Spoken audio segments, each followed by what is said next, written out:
नमस्कार साथियों, agree thinkers के ऑनलाइन लर्निंग प्लेटफॉर्म पर एक बार और स्वागत है आप लोगों का। आज की वीडियो 11th एग्रीकल्चर के लिए फिर लेकर आ चुका हूं।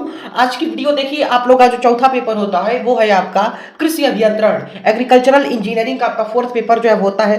तो इस बार बोर्ड एग्जाम में जो सबसे ज्यादा संभावित क्वेश्चन है जो छपेंगे आपके एग्जाम में, वो इस वीडियो में बात करेंगे। ठीक है, चलिए यहाँ पर हम क्वेश्चन को सबसे पहले शुरू करते हैं। वैसे तो मैंने आपका 11th एग्रीकल्चर का जो भी सब्जेक्ट हो, सभी सब्जेक्ट जो है वो मैंने आपको कवर कराया हुआ है। एकदम बेस्ट तरीके से पूरा का पूरा सिलेबस मैंने आपको कंप्लीट कराया है। ठीक है, बस एग्रीकल्चरल मैथमेटिक्स के अलावा सारे सब्जेक्ट मैंने आपको क्लियर कराया हुआ है। ठीक है, चलिए शुरू करते हैं। कृषि अभियंत्रण में पहला क्वेश्चन, इसका भी मैंने आपको पूरा पूरा सिलेबस कराया कृषि अभियंत्रण का, एकदम बेस्ट तरीके से तो इसका कराया है मैंने। ठीक है, देखिए ढलवा लोहे में कितने परसेंट कार्बन होता है, तो 2.2 से 4.3%, ये रेंज आप ध्यान में रखेंगे। फिर आपका ढलवा लोहा कौन सी मिट्टी भट्टी में तैयार किया जाता है, तो क्यूपोला जो भट्टी होती है उसमें ढलवा लोहा को हम बनाते हैं। फिर इस्पात की जो उष्मीय उपचार होता है, जो हीट ट्रीटमेंट होता है स्टील का, उसमें कठोरीकरण की क्रिया या जो हार्डनिंग प्रोसेस होती है उसमें इस्पात को कितने डिग्री सेल्सियस पर गर्म करते हैं, तो 800 डिग्री सेल्सियस पर हम गर्म करेंगे इस्पात के कठोरीकरण के लिए, जब तक लाल रंग ना आ जाए। ठीक है, तो इस्पात के कठोरीकरण के लिए हम 800 डिग्री सेल्सियस पर गर्म करेंगे। ठीक है, फिर है आपका टिन के मुख्य अयस्क, जो मेन ओर होते हैं टिन के, वो कौन है, तो यहाँ पर सबसे इंपॉर्टेंट बता देता हूँ, वो आपका कैसीटेराइट। इसका फॉर्मूला भी ध्यान में रखेंगे, SnO2। फिर आपका हलतल के कितने भाग होते हैं, प्लाऊ बॉटम हलतल, इसके 4 भाग होते हैं। फार, जिसको शेयर बोलते हैं, मिट्टी पलट जिसको मोल्ड बोर्ड बोलते हैं, और दाबरोधी, और चौथा है हल मूल, इसको फ्रॉग बोला जाता है। तो ये 4 पार्ट होते हैं हल तल के। सीन फार कौन से हल में लगाई जाती है, तो जो मानसून प्लाऊ होता है उसमें सीन फार लगाई जाती है। फिर पंजाब हल में कौन सी, ये देखिए पंजाब हल वाला मोस्ट इंपॉर्टेंट है, इसमें स्लिप नोज फार लगी होती है। फिर विक्ट्री हल की फार की क्या विशेषता है, देखिए जो विक्ट्री हल का जो फार होता है उसमें गनल गनल एक पार्ट होता है, वो नहीं पाया जाता, ये इसकी मेन विशेषता है। फिर स्लिप फार की क्या विशेषता है, देखिए जो यही जो विक्ट्री हल में नहीं पाया जाता वो स्लिप फार में पाया जाता है, क्योंकि विक्ट्री हल में बताया मैंने गनल नहीं पाया जाता, स्लिप फार में पाया जाता है। ठीक है, आल्पाइड थ्रेशर में कितने तवे होते हैं, कितने टाइन होते हैं, तो आल्पाइड थ्रेशर में 20 टाइन होते हैं। कैसे, फॉर्मूला भी देखिए, 7 + 6 + 7, इस प्रकार से यहाँ पर टाइन होते हैं। ठीक है, बुआई करने वाले कल्टीवेटर का नाम लिखिए, तो वाह कल्टीवेटर जो है वो बुआई करता है। ठीक है, विक्ट्री हल में कौन सा फार लगाया जाता है, तो सीधा फार विक्ट्री हल में लगता है। फिर आपका दाबरोधी का क्या कार्य है, देखिए जो दाबरोधी होती है, जब हम जुताई कर रहे हैं, टिलेज कर रहे हैं, तो उस समय कूड़ मिट्टी के दबाव को रोकना। ठीक है, जो फरो होती है उसमें जो मिट्टी होती है उसके प्रेशर को रोकता है दाबरोधी, और हल का जो संतुलन है यानी बैलेंस जो है वो बनाए रखता है। ठीक है, तो दाबरोधी का यही काम होता है कि जुताई करते समय कूड़ मिट्टी के दबाव को रोकना और हल तल का संतुलन बनाए रखना। ठीक है, फिर आपका यूपी नंबर 1 हल में कितने हत्थे होते हैं, तो देखिए 2 हत्थे होते हैं। अब अभी लास्ट में मैं आपको बताऊंगा 2 हत्थे वाले हल या 1 हत्थे वाले हल। ठीक, या अभी बता देता हूं, देखिए आपके 1 हत्थे वाले हल है मैस्टन, प्रजा, शाबाश, वाह वाह और केआर। इसका फॉर्मूला देखिए, जो मुझे मेरे सर ने बताया था जब मैं 11th में था, मैं प्र सा वाह के, ये फॉर्मूला है 1 हत्थे वाले हल याद करने का। ये है मैस्टन, ये प्रजा, ये शाबाश, ये वाह वाह और केयर। इसके अलावा जो भी बचे आपके, केयर में जूनियर केयर सीनियर केयर तीनों दोनों होता है। इसके अलावा जो आपके यहाँ विक्ट्री, टर्नरेस्ट, यूपी, ये जो है आपके 2 हत्थे वाले हल है। अगला क्वेश्चन देखिए, कौन सी क्लेविस से आपका क्या होता, 1 सेकेंड, देखिए यहाँ पर आपका कौन सी क्लेविस से कोण की गहराई नियंत्रित होती है, तो उदग्र क्लेविस जो होती है, इसको ऊर्ध्वाधर क्लेविस यानी वर्टिकल क्लेविस बोलते हैं, उससे जो डेप्थ होती है फरो की वो कंट्रोल होती है। फिर गहराई नियामक किस पदार्थ का बना होता है, जो आपका डेप्थ रेगुलेटर होता है वो किस मतलब मटेरियल का बना होगा, तो वो ढलवा लोहे का बना होगा। फिर देखिए पृष्ठकूट किस प्रकार से जुताई करने पर बनता है, तो अगर हम सेंटर टू साइड प्लोइंग करते हैं या भीतर से बाहर की ओर जुताई अगर आप करेंगे तो उसे पृष्ठकूट बनेगा। ठीक है, फिर स्टैंडर्ड किस हल में लगा होता है, तो शाबाश हल में लगा होता है। फिर 2 मिट्टी पलट वाले किसी एक हल का नाम लिखाइए, क्या लिख रहे हैं, 2 मिट्टी पलट वाले किसी एक हल का नाम लिखिए, इसमें ये बोल रहा है। ठीक है, तो इसका आंसर क्या होगा, मिडिल ब्रेकर या डबल मोड पोर्ट हल। अगला क्वेश्चन देखिए, रडर किस हल में लगा होता है, तो मिडल ब्रेकर या लिस्टर हल में रडर होता है। वैसे हो सकता है ये आप में क्वेश्चन नहीं पूछेगा, बहुत कम संभावना है, ये क्वेश्चन कभी पूछा भी नहीं गया है। ठीक है, ये क्वेश्चन जो है ये आप में बहुत कम चांस है नहीं पूछा जाएगा। ठीक है, पहले नहीं पूछा गया कभी।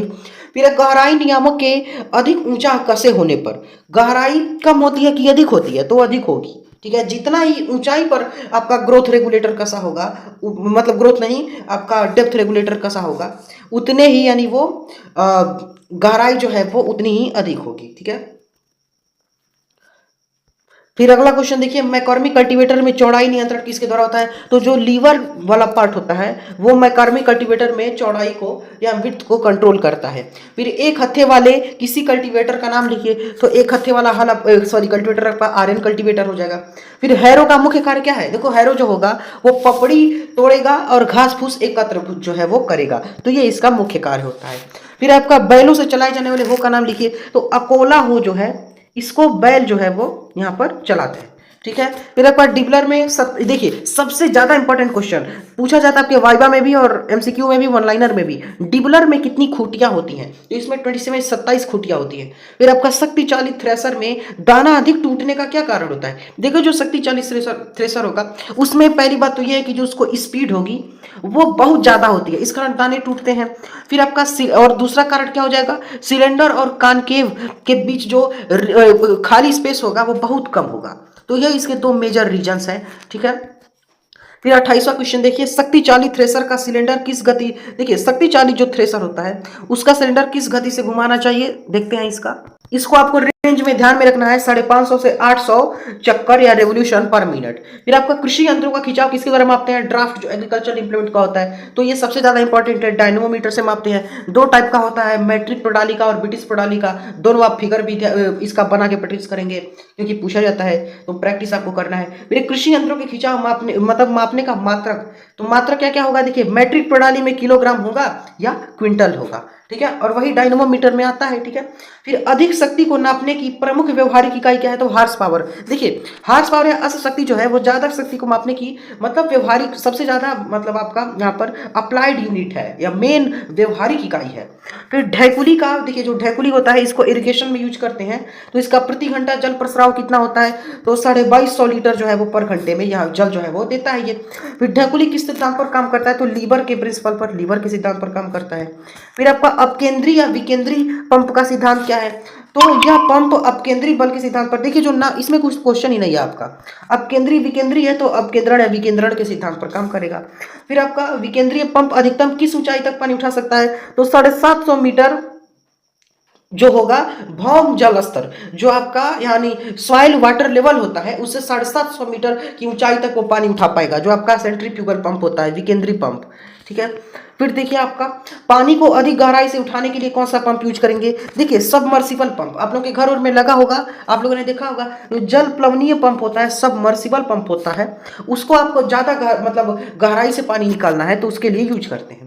फिर इंजन में दहन के समय सिलेंडर में कितना तापमान, देखिए जब इंजन जलता है तो जो सिलेंडर का टेम्परेचर होता है वो 500 से 700 डिग्री सेल्सियस के बीच होता है। अगर आप एक्यूरेट चाहें, एक्यूरेट में आप 600 डिग्री सेल्सियस कर सकते हैं। ठीक है, फिर देखिए 2 स्ट्रोक साइकिल तथा 4 स्ट्रोक साइकिल इंजन में आपको एक प्रमुख अंतर बताना है। ठीक है, तो इसमें देखिए अगर आप कमेंट करेंगे तो 2 स्ट्रोक और 4 स्ट्रोक, इसमें पूरा मैं एक वीडियो बना दूंगा, उसमें कम से कम आपको 15 से 20 अंतर मैं आपको बता दूंगा, वो आप कमेंट करें आप। ठीक है, आपको चाहिए कि नहीं? ठीक है, तो इसमें क्या होगा? देखिए जो 2 स्ट्रोक साइकिल होगा उसमें जो पावर है उसको डेवलप करने के लिए जो मतलब स्ट्रोक होगा उसको 2 बार घूमना होगा, जबकि 4 स्ट्रोक साइकिल इंजन में पावर को डेवलप करने के लिए जो चक्र होगा वो 4 यानी 4 स्ट्रोक में वो पूरा होता है। ठीक है, फिर बागों में जुताई करने के लिए कौन सा ट्रैक्टर प्रयोग करना चाहिए? तो अगर आपको बागों में जुताई करना है तो आप फल वाटिका ट्रैक्टर यूज करें। ठीक है, ऑर्चर्ड ट्रैक्टर इसको बोल देते हैं। फिर ढालू खेतों की जुताई किस विधि से करनी चाहिए? तो देखिए अगर आपका खेत ढालू है तो उसमें आप एक और कूड़ डालकर वन वे फरो प्लाविंग विधि द्वारा अथवा किनारों से किनारों की ओर जुताई करेंगे तो ये बेस्ट मेथड है इसके लिए। फिर साइकिल में कौन सी चेन लगी होती है? साइकिल में रोलर जो चेन होती है वो लगी होती है आपकी। ठीक है, फिर देखिए सीड्रिल में कौन सी चेन लगी होती है? तो सीड्रिल में आपका हुक की चेन लगी होती है, वेरी सिंपल। खांचेदार पुली पर कौन सा पट्टा लगाया जाता है? पुली पट्टा वाला क्वेश्चन है ये सब, तो इसमें वी जो बेल्ट है वो लगाया जाता है, वी पट्टा। फिर देखिए चारा काटने की मशीन में कौन सा गियर लगा होता है? तो वर्म गियर लगा होता है। आगे देखिए किस कोण पर शक्ति प्रेषण के लिए कौन सा गियर प्रयोग होता है? किसी कोण पर, तो उसके लिए आपका कोरतलन गियर या बेविल गियर जो है वो यूज होता है।